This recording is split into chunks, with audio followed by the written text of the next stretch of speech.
Hello and welcome again to the Writer Review. This is Eric Carrot Writer, and this week we're going to be taking a look back at the 2018 comedy suspense thriller martial arts movie titled The Art of Self-Defense. Now, The Art of Self-Defense runs for 1 hour and 44 minutes long. It is directed by Riley Stearns. It is produced by Andrew Kortschak, Walter Kortschak, Cody Ryder, and Stefan Wansettler. The script was also written by Riley Stearns. The score was done by Heather McIntosh, the cinematography by Michael Reagan, and it was edited by Sarah Beth Shapiro. And the stars of the movie are Jesse Eisenberg, Imogen Poots, Alessandro Nivola, Steve Terada, Philip Andre Botello, David Zellner, Hauke Grant, Jason Bentley, plus some cameo appearances from Leland Orser and Josh Fadem, plus also a voiceover from Caroline Amouget as the voice of the French translator, because you see our main antagonist was taking French lessons. Okay, so though it feels like a cross between Napoleon Dynamite and Fight Club, with the martial arts inspired sports films of weaklings overcoming the odds, like the 1980s karate themed movies like The Best of the Best and The Karate Kid and Kickboxer, and all those other sports movies that evolve around the art of martial arts. However, this one takes us on a much more scarier route, as Riley Stearns leads us into the art of self-defense.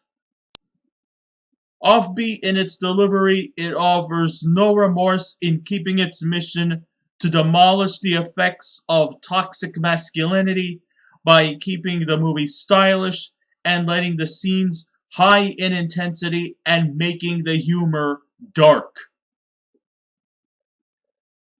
Though he has only directed 2 films to his credit, his directing debut was in 2014's Faults. Riley Stearns feels that it's his desire to keep his films, especially the comical ones, dark, as he leads us to the life around Casey Davis, played by Jesse Eisenberg, who was just the right person for this part.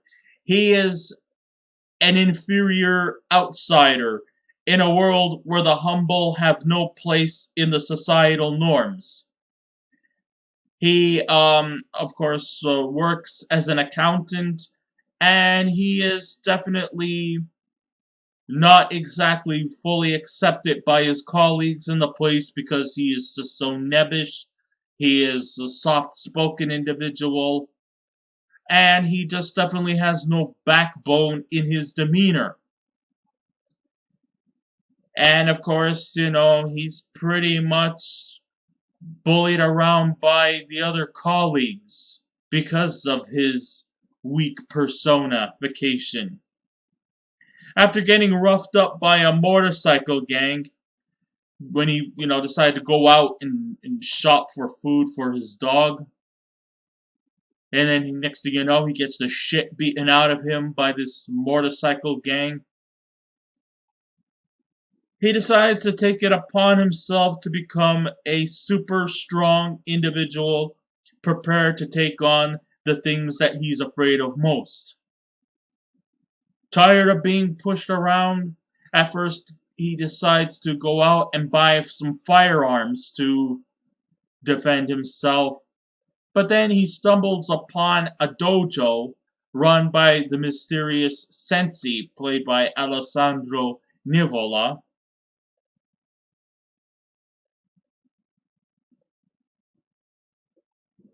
And he decides to sort of take advantage of a 1 day free trial course, which eventually leads him to wanting to continue to do more training at this dojo. Eventually, he becomes so naturally skilled, he inevitably gets promoted from white belt to yellow belt. But then, things start to take an interesting turn as the sensei becomes more and more interested and invested in Casey Davis. And Casey tells him the real reason why he signed up to join the dojo, saying that, he was mugged by a bicycle gang and just wants to defend himself. So Sensei not only just offers him, a chance to do the courses, he also invites him to take part in his nightclub, his night courses, where the fighting is much more extreme and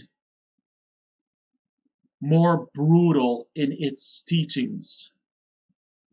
And they definitely have more advanced fighters in that group. But in order to become initiative to join the night course, you have to have a black stripe, which is an open invitation to the evening courses. So he goes there, and along the way he meets up with the only female member in this group, a brown belt who goes by the name of Anna, played by Imogen Poots. He also befriends a blue belt who goes by the name of Henry, played by David Zellner, who eventually shows up at the night classes uninvited and is tested by the sensei, and the sensei eventually ends up breaking his arm like a twig, breaking his elbow off snapping it off like a twig, and Henry is eventually expelled from the dojo. Also there, Anna, who was hoping that she was going to become promoted from brown belt to black belt. Well, eventually she got turned down. Henry too was hoping for a promotion. I think the color range goes from white, yellow, green, blue, red, purple, brown, black. Well, she was supposed to get a black belt promotion due to her long time experience at the dojo, but she didn't. But she got rejected. Henry was also, I think, he was supposed to get promoted too, but even he got rejected. Instead, the black belt went to a much more weaker fighter than Anna. He goes by the name of Thomas, played by Steve Terada. He eventually gets promoted to black belt, much to the chagrin of Anna and Casey. And then in the evening dojo, we see Anna practically beating the shit out of Thomas, and she gets excused. She, of course, although she is probably like one of the best fighters in the dojo, she's also the one who gets the most unfair treatment. Why is that? Not because she's got a chip on her shoulder, even though sometimes she does have a bit of a rugged demeanor in her, because she has to, because in a dojo like this, there is no room for the weak. I mean, the sensei also has a lot of restrictions, which I'm going to get to a bit later. One of the restrictions too is that Anna is not supposed to change or do any kind of massage therapy in the men's locker room. The locker room is basically a big place where, it's almost like a gym locker or like in acting like a dressing room. And it could be both male or female coexisting. But in the case of Anna, she gets the worst treatment when she has to undress and do massaging in the boiler room. We also discover that for many years she deserves to have the position, to hold the position of black belt, being that she is one of the best fighters in the group. But the sensei will never give her the black belt because why? Does she have a chip on her shoulder? Does she have an attitude problem? No. It's only simply because she's a woman and he just does not believe that women deserve to have a black belt, which is complete and total bullshit. The sensei is definitely the epitome of a toxic masculine individual. Sure, he might come across as being soft spoken and virtually unintimidated in terms of his voice, but we all know that he is a very skilled fighter. He seems to be quite knowledgeable. He also has a lot of rules and regulations on his board, including some of the more obvious ones like no shoes on the mat, which makes sense because when it comes to karate, when you do karate or martial arts, you usually compete barefoot. And let's see, also no food or drinks on the mat. A few other stuff too, including rule number 11, guns are only for the weak. Of course, the sensei teaches you the arts of karate, including how to kick with your fists and punch with your feet. And, it just seems to wear on people. Of course, eventually, as time goes on, Casey starts to become a lot more confident in himself. He eventually does kind of like a hand-fisted punch to his boss, which may have given him the respect from his colleagues, but also at the same time he gets him fired.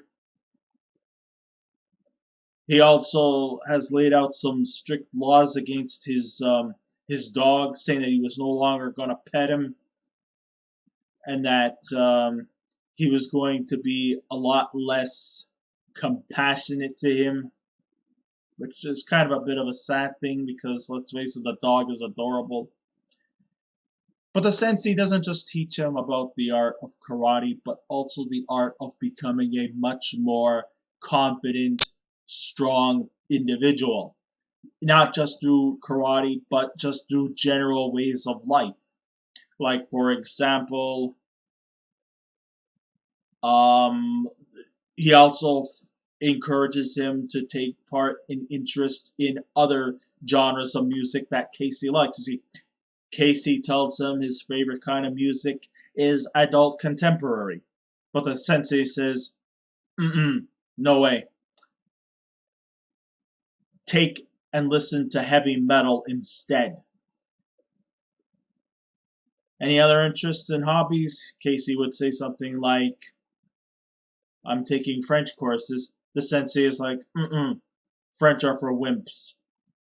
Take something a little more rugged, a little more masculine. Something like Russian or German.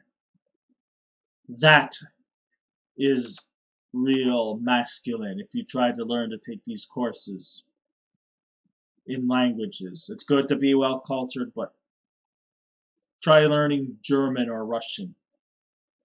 And then he says, well, my dog is German. And he says, Oh, cool. You're a dog person, because if you're a cat person, it's a cue off the cat. But yeah, I just don't need to explain that. Oh, so you have a dog. Okay, that's good. What kind of a dog is he? And he said, a dachshund. And like, oh, you mean like one of those wiener dogs? And then Casey's like, I guess he's shaped like a wiener a bit. Wiener dogs are for wieners. You get something more tougher, like a German Shepherd. All right, and then one time in his home, Casey gets a call, and it's the sensei, and the sensei says that he found the guy who mugged you, or at least one of the bikers. So he sends him to the back end of a bar where a bystander comes out wearing a red baseball cap, and Sensei says that that's the guy who did him. I want you to go out there and I want you to take care of him. So Casey eventually beats the crap out of him. While this is happening, Sensei starts recording. It's like, why is he recording?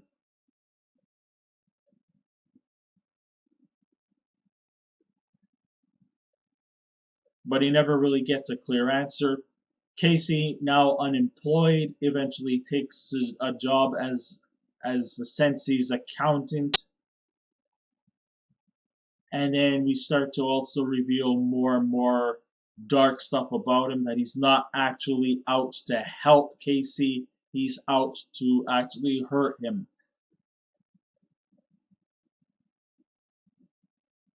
Eventually, during the night courses, Sensei assigns a few people to take part in his little biker gang group to take down somebody.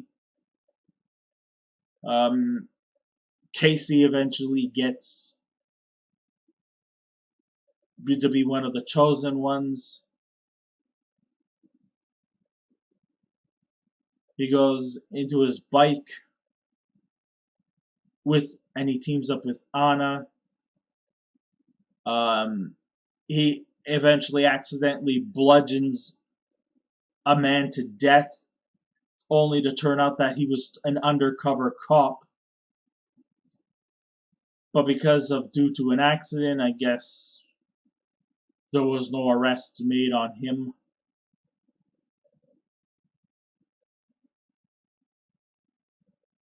I mean, the cop, or who was actually not uniformed, an ununiformed cop, he accidentally shoots Anna in the leg. Casey eventually drives Anna home and storms off, not without kicking a car tire till it became flat.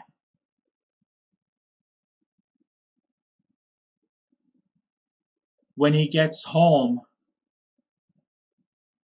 he discovers his dog was unconscious, but was dead on arrival when he showed up at the hospital.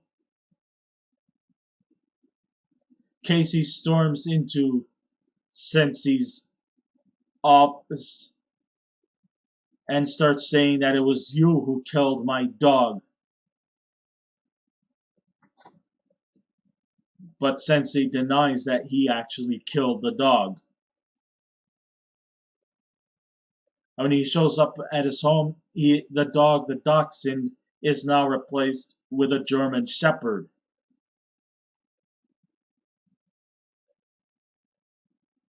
So then it leads to Casey walking in on the Sensei's office without him knowing what kind of activities the Sensei does behind his back, and we see some pretty disturbing things about this Sensei. He's more than just some mysterious creep. he is actually quite evil in that mysterious forbidden zone that Sensei does not allow people in. Casey walks in and discovers that he's actually has his own personal crematorium. We also see a deceased Henry hanging on with his blue belt. We also see some leaked tapes of Casey getting mugged. And that Thomas and Anna and a few others were also there at the scenes. They were the ones hiding behind the motorcycles. Anna was trying to prevent them from hurting Casey. So she was not actually one of them. Even though she was wearing the helmet, she wasn't actually the one fighting. She was trying to prevent them from hurting him. We also see some other things too that he is. He's also a scam artist as well. I mean, people are still paying for him even after they've left his dojo. He was still trying to collect their checks even after they've left. So this guy was not only just evil, mysterious, he's also a scam artist and a fraud. By then Casey has discovered who he is and that he's up to no good and that he must be stopped once and for all. By the next morning, Casey sneaks into the sensei's dojo and says to him that tomorrow at 9 a.m. I want to challenge you to the death. By the way, I know all your secrets. I know all your evil deeds. And most of all, I know your first name is Leslie. That's right.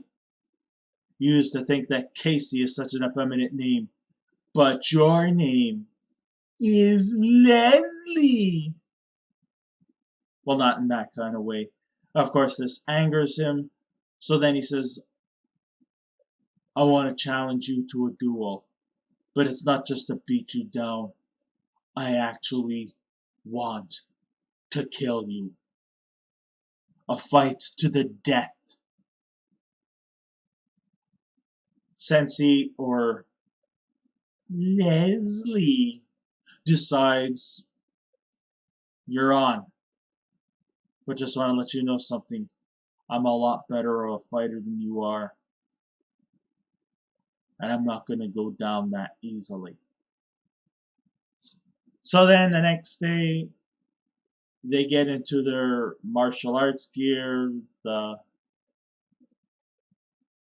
And at first glance, we thought that we were actually going to see an epic karate battle, which is something I probably would have anticipated. But instead of an actual epic showdown, as soon as the sensei takes a bow, Casey pulls out a gun and shoots him in the head. And then he pokes his finger through where the bullet wound is, and then he tells the class that just like the Grand Master, I managed to kill the sensei by poking my finger through his skull.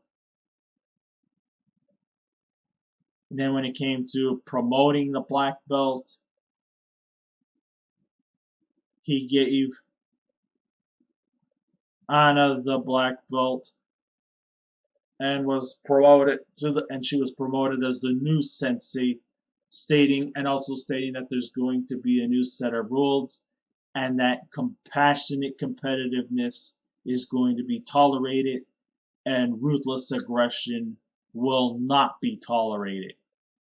Casey eventually, in her place, eventually starts teaching the children. And that's kind of like what the story was about.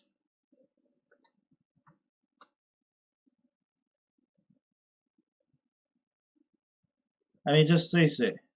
After getting roughed up by a motorcycle gang, he takes it upon himself to become a super strong individual prepared to take on his adversaries.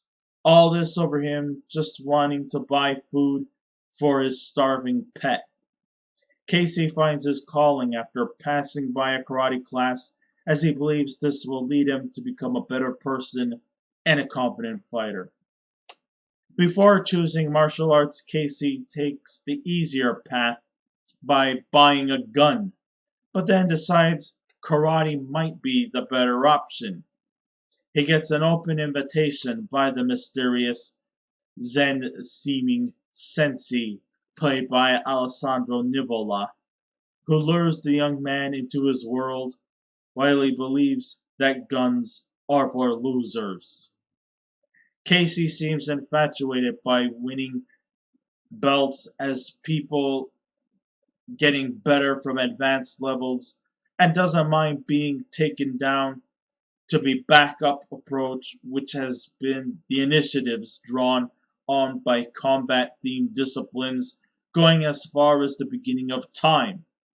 However, the sensei isn't only giving Casey a karate lesson, he is also teaching him the fundamentals to manhood, like learning German instead of French, listening to heavy metal over adult contemporary, and giving up his dachshund in exchange for a German shepherd.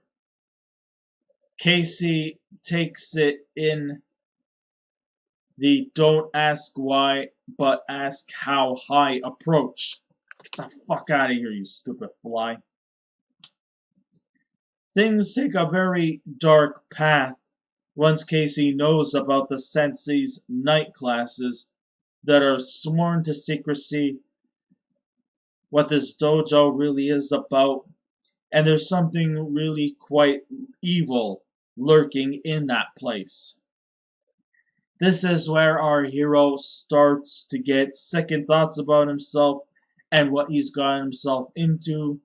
It's like one of those, well, I just made my bed and now I have to sleep on it type of situation. The scenes are panned out like the pages from a graphic novel, as we're treated to almost cartoon like characters that never reconsider their thoughts, and everything seems to just feel at times a bit fake.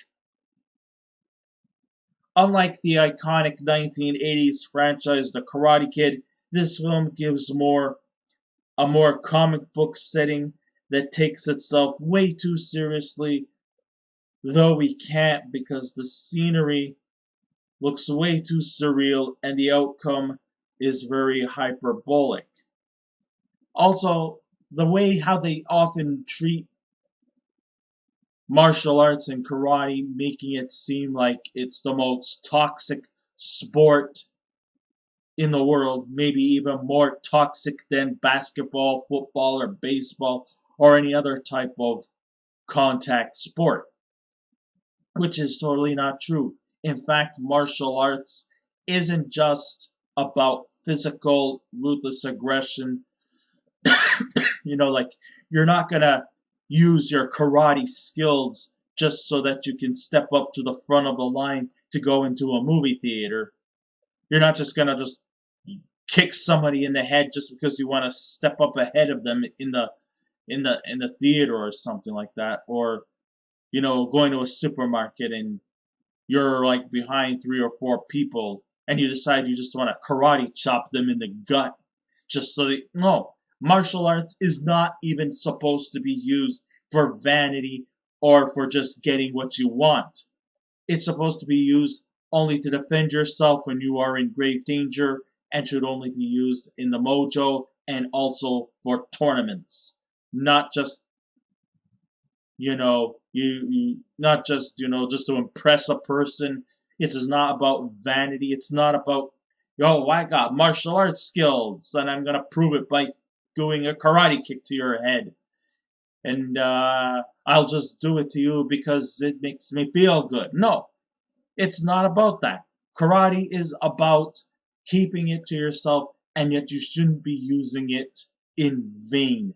It should be only used in for sport, for training, and for tournaments. They're not to be used just so that you can get to the front of the line to get into a theater. It's not to be used as a means to exploit how much of a great karate fighter you are. It's not about, sure, you could be proud of yourself, sure, you can win all these trophies and accolades and stuff like that. That's fine, that's awesome, that's great, that's cool. But it's not supposed to be taken in vain. That's the reason why I think this movie sometimes tends to take itself way too seriously, when a lot of stuff and issues in this movie are pure exaggeration. Oh, you want to impress your friend, so what does he do? He gets fired from his job just to just hand hand punch his boss, just to make an impression of the other colleagues. What happened? What did it get him? It got him fired from his job. And yet the guy, his boss at the accounting job, seems like a cool guy. Why would you just want to just go out and hit somebody for no apparent reason at all? Just to impress the other colleagues in his office? That's stupid. But he does it anyway, just to impress others. You don't use karate to impress others, you use karate to impress yourself. Unlike the very iconic 80s franchise The Karate Kid, The Art of Self-Defense gives more comic book settings that takes itself too seriously, though we can't because the scenery looks way too surreal and the outcome is very hyperbolic. The surrealism might be okay in the first scenes.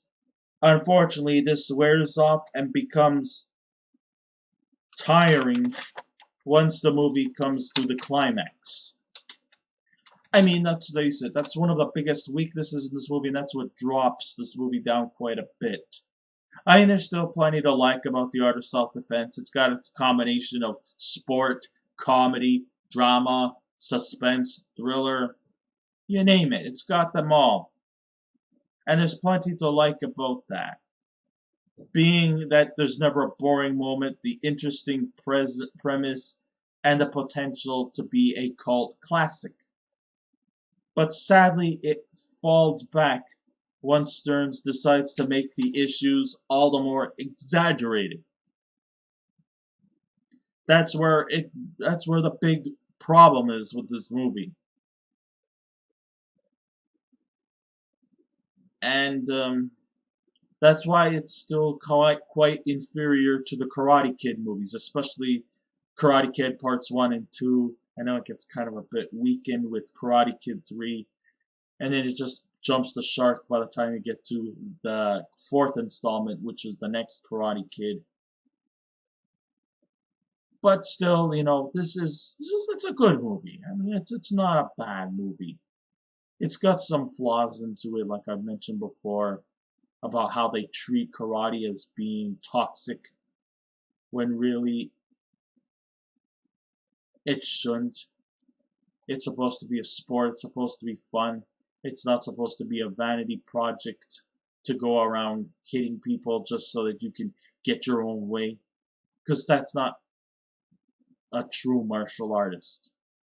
You don't just, I mean, when you're in line at the supermarket, you have to stay in the back of the line like everyone else. You know, to get a promotion at a job. What are you gonna do? Karate kick your boss's head? No, he'll kick you out for good. So no, I don't approve of that at all. But it's still highly recommendable. If I was to give this movie a score out of 10, I would give The Art of Self-Defense a 7. very entertaining, no matter which genre suits you best.